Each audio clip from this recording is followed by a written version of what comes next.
আসসালামু আলাইকুম বন্ধুরা, আশা করি সবাই ভালো আছেন। আপনাদের জন্য একটা নতুন আজকের খবরের লেটেস্ট ভিডিও নিয়ে আপনাদের সামনে হাজির হয়ে গেছি। সো আজকে আমরা লেটেস্ট একটা নিউজ আপনাদের সাথে শেয়ার করব। তা হচ্ছে তিনটা লেটেস্ট নিউজ শেয়ার করব আজকের পর্বে। আশা করি আপনারা সম্পূর্ণ পর্বটা দেখবেন। আর প্রথম পর্বটা হচ্ছে বাংলাদেশে বিশেষ শিক্ষার অতীত, বর্তমান ও ভবিষ্যৎ, এটা হচ্ছে শিরোনাম। তারপর হচ্ছে আমরা যদি আরও নিউজ দেখি, ভালোবাসায় মোড়ানো গল শহরের গল্প।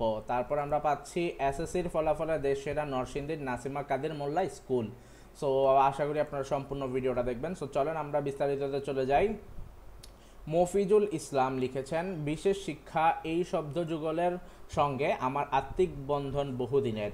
কেবল পেশাগত দৃষ্টিকোণ থেকে নয়, বরং মননের গভীর থেকে উৎসারিত এক দায়বদ্ধ এক সমাজ মানবিক প্রতিশ্রুতি থেকে বিশেষ শিশুদের পাশে দাঁড়ানোর আকাঙ্ক্ষা আমার মধ্যে জন্ম নিয়েছে। 2000 সালের শুরুর দিকে থেকে আজ পর্যন্ত পেছনে তাকালে দেখতে পাই কত আনন্দ বেদনার পদচিহ্ন পড়ে আছে এই দীর্ঘ পথে। এই লেখায় আমি এইসব অভিজ্ঞতা ও পর্যবেক্ষণ তুলে ধরতে চাই, যাতে আমরা বুঝতে পারি বাংলাদেশে বিশেষ শিক্ষার পথ চলা কতটা গরিষ্ঠ, কতটা অসমাপ্ত, কতটা সম্ভাবনাময়। অতীত আইন প্রয়োগ ছিল না। 2001 সাল বাংলাদেশে প্রতিবন্ধী কল্যাণ আইন প্রণীত হয়। আইনটি ছিল এক আশাব্যঞ্জক সূচনা, অথচ সেই আশার বাস্তবায়নে দেখা যায় সীমাহীন ব্যর্থতা। আইন কাগজে কলমে রইল, কিন্তু বাস্তবতায় তার ছায়াও পড়ল না। 2007 সালে জাতিসংঘের ইউএনসিআরপিডি চুক্তিতে স্বাক্ষরের মাধ্যমে এক নতুন দিগন্তের উন্মোচন ঘটে। এরই ধারাবাহিকতায় 2013 সালে প্রণীত হয় প্রতিবন্ধী ব্যক্তিদের অধিকার ও সুরক্ষা আইন, যা অধিকতর অধিকার ভিত্তিক। কিন্তু এর পাশাপাশি 2013 সালেই পাশ হয় NDD, neuro development disability trust আইন, যা মূলত একটি মেডিকেল মডেল ভিত্তিক ধ্যান ধারণা থেকে পরিচালিত। এই আইন একদিকে যতটা ভালো উদ্দেশ্য নিয়ে আসে, অন্যদিকে পূর্বোক্ত অধিকারের ভিত্তিক আইনটির সঙ্গে এক প্রকার সাংঘর্ষিক হয়ে ওঠে। ফলে নীতিমালার মধ্যেই দ্বৈততা সৃষ্টি হয়।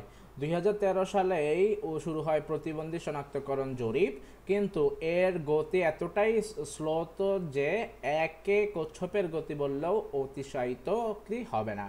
জরিপে যথাযথভাবে ব্যান বেস বা জাতীয় পরিসংখ্যান ব্যুরোকে অন্তর্ভুক্ত না করায় এর পরিসর যথেষ্ট হয়নি। ফলে আমাদের হাতে নেই কোনো হালনাগাদ বা নির্ভরযোগ্য তথ্য যা নীতি নির্ধারণে সহায়ক হতে পারত। বর্তমানে আশার আলো বাস্তবতার ছায়া। সো বিগত সরকারগুলোর মধ্যে কিছু কিছু সরকার বিশেষ শিশুদের বিষয়ে আগ্রহ প্রকাশ করেছে, বিশেষ করে অটিজমকে কেন্দ্র করে নীতিগত উচ্চারণ ও মিডিয়া কেন্দ্রিক আলোচনার যেন বন্যা বইয়ে দেওয়া হয়। কিন্তু এই আগ্রহ কতটা প্রকৃত চাহিদার প্রতি সংবেদনশীল ছিল আর কতটা লোক দেখানো তা প্রশ্ন সাপেক্ষ। আক্ষরিক অর্থে এই ব্যাঙ্গের ছাতার মতো অটিজম স্কুল গড়ে উঠতে থাকে। এমনকি এমন ঘটনাও ঘটেছে যেখানে স্কুলে একজন অটিস্টিক শিক্ষার্থী নেয়, অথচ নাম রাখা হয়েছে অটিস্টিক বিদ্যালয়। অনেকে তো অটিজম শব্দটির বানান পর্যন্ত জানে না, অথচ দাবি করেন বিশেষ শিক্ষা উদ্যোক্তা হিসেবে। এটি আমাদের সমাজের এক আত্মসর্বস্ব সুযোগ সন্ধানের প্রবণতার নগ্ন প্রতিচ্ছবি। 2019 সালে প্রতিবন্ধীদের বিশেষ শিক্ষা নীতিমালা প্রণীত হলে, যার উদ্দেশ্য ছিল শিক্ষার গুণগত মান নিশ্চিত করা, অনেকেই সরকারি বেতন ভাতা প্রাপ্তির আশায় বিশেষ বিদ্যালয় খুলতে ঝাঁপিয়ে পড়ে। কিছু অসাধু চক্র মানুষকে বিশেষ শিক্ষক বানিয়ে 3 থেকে 7 লক্ষ টাকা পর্যন্ত আদায় করে নেয়। অনেকে বিশেষ কোনো প্রশিক্ষণ ছাড়াই নামমাত্র সার্টিফিকেট অর্জন করে শিক্ষকের চেয়ারে বসেছেন। সো বন্ধুরা, আশা করি এটা হচ্ছে একটা আলোচনা ভিত্তিক জিনিস। সো লেখক হচ্ছে মফিজুল ইসলাম, এক্সিকিউটিভ ডাইরেক্টর মুনফ্লাওয়ার অটিজম ফাউন্ডেশন। ওনার নিজেরই অটিজম ফাউন্ডেশন আছে। যাই হোক, আমরা এখন অন্য গল্পে চলে যাই, ভালোবাসায় মোড়ানো গল শহরের গল্প। সো ওকে, গল্প পড়ে তো আমাদের লাভ নেই, আমাদের লেটেস্ট নিউজ লাগবে। সো আমরা ইগনোর করতে পারি। সো লেটেস্ট নিউজ আমরা পাচ্ছি এসএসসির ফলাফলে দেশ সেরা নরসিংদীর নাসিমা কাদের মোল্লা স্কুল। সো চলেন বন্ধুরা, স্টাফ রিপোর্টার নরসিংদী, কালকের নিউজ বা আজকের লেটেস্ট নিউজ এটা মেবি। ইয়েস, ওকে। সো চলেন আমরা শুরু করে ফেলি। এসএসসিতে শতভাগ জিপিএ 5 পেয়ে দেশসেরা ফলাফল অর্জন করেছে নরসিংদীর নাসিমা কাদের Molla high school and Holmes.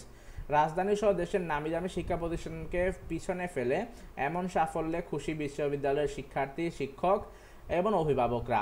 বৃহস্পতিবার 10 জুলাই ফলাফল ঘোষণার পর থেকে বিদ্যালয়ে আসতে শুরু করে ফলাফল অর্জনকারী শিক্ষার্থীরা। এক সময় অভিভাবকদের হাসিমাখা মুখ রীতিমতো উৎসব মুখরিত করে তোলে বিদ্যালয় প্রাঙ্গণ। বিদ্যালয়ের পক্ষ থেকে জানানো হয় 2025 সালে Nasima Kader Molla high school and Homes NKM থেকে 320 জন শিক্ষার্থী অংশ নেয়া। সকল শিক্ষার্থী GPA 5 অর্জন করে, ফলে নরসিংদীর এই বিদ্যালয়টি জেলার গণ্ডি পেরিয়ে সারা দেশের সেরা প্রতিষ্ঠানের সুনাম অর্জন করে।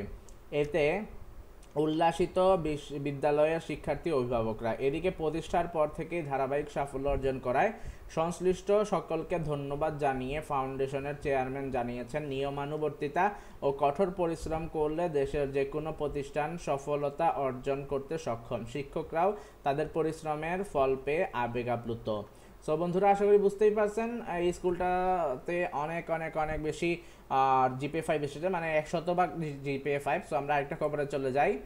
8 মাস পর হিলি বন্দরে দিয়ে কাঁচামরিচ আমদানি শুরু। সো জয়পুরহাট হিলি আর কি, দীর্ঘ 8 মাস পর হিলি স্থলবন্দর দিয়ে ভারত থেকে আবারও কাঁচামরিচের আমদানি শুরু হয়েছে।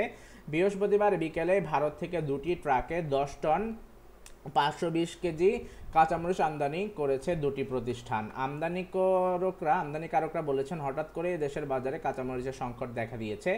দেশের বাজারে নিত্য প্রয়োজনীয় এই পণ্যটির দাম হঠাৎ বেড়ে যাওয়ায় ভারত থেকে আমদানি করা হচ্ছে। এতে করে কাঁচামরিচের দাম সহনীয় পর্যায়ে চলে আসবে। দাম বাড়তে থাকলে কাঁচামরিচ আমদানির পরিমাণ আরও বাড়বে বলে জানান বন্দরের ব্যবসায়ীরা। বর্তমানে হিলি বাজারে প্রতি কেজি কাঁচামরিচ বিক্রি হচ্ছে 110 থেকে 120 টাকা দরে। সো বন্ধুরা, আশা করি আপনারা বুঝতে পারছেন। আর আমরা আরেকটা নিউজে চলে যাবো। এখানে কি লেখা আছে, নানাভাবে নির্বাচন পেছানোর ষড়যন্ত্র চলছে। সো এই খবরটা আমরা দেখে আসি। সো চলো একটু দেখি, বিনোদন নেই আর কি। নানাভাবে নির্বাচন গোছানোর ষড়যন্ত্র চলছে বলেছেন শামসুজ্জামান দুদু, মিল্কি ম্যান। সো আমরা যদি একটু দেখি, নির্বাচন ছাড়া গণতন্ত্র রক্ষা করা সম্ভব নয়, তবে সংস্কার, সংখ্যানুপাতিক হারে ভোট সহ নানাভাবে নির্বাচন ঠেকানোর ষড়যন্ত্র চলছে বলে মন্তব্য করেছেন বিএনপির ভাইস চেয়ারম্যান শামসুজ্জামান দুদু। শুক্রবার 11 জুলাই দুপুরে জাতীয় প্রেস ক্লাবে জাতীয়তাবাদী নবীন দল আয়োজিত এক প্রতিবাদ সভায় এই কথা বলেন। তিনি বলেন, লন্ডনে প্রধান উপদেষ্টা তারেক রহমানের বৈঠকের পর আস্থার অবস্থা তৈরি হয়েছে। সেই পরিবেশটা ধরে রাখতে হবে। অবিলম্বে নির্বাচনের তারিখ ঘোষণা করতে হবে, তাহলে অস্থিরতা কেটে যাবে। তিনি আরও বলেন, আওয়ামী লীগ নিজেরাই নিজেদেরকে হত্যা করেছে। আগামী 100 বছরের মধ্যে আওয়ামী লীগের ফিরে আসার সম্ভাবনা নেই। দলটির চেয়ারপারসনের উপদেষ্টা মোয়াজ্জেম হোসেন আলাল বলেন, জয়নুল আবেদিন ফারুকের উপর হামলার জড়িত 2 পুলিশ সদস্যকে আওয়ামী লীগ পুরস্কৃত করেছিল। বিরোধী চিফ হুইপকে আঘাত করার মাধ্যমে সংসদের উপর হামলা করা হয়। সবাই ভালো থাকেন বন্ধুরা, আল্লাহ হাফেজ, আসসালামু আলাইকুম। আশা করি আপনারা সম্পূর্ণ ভিডিওটা দেখে অনেক কিছু জানতে পেরেছেন।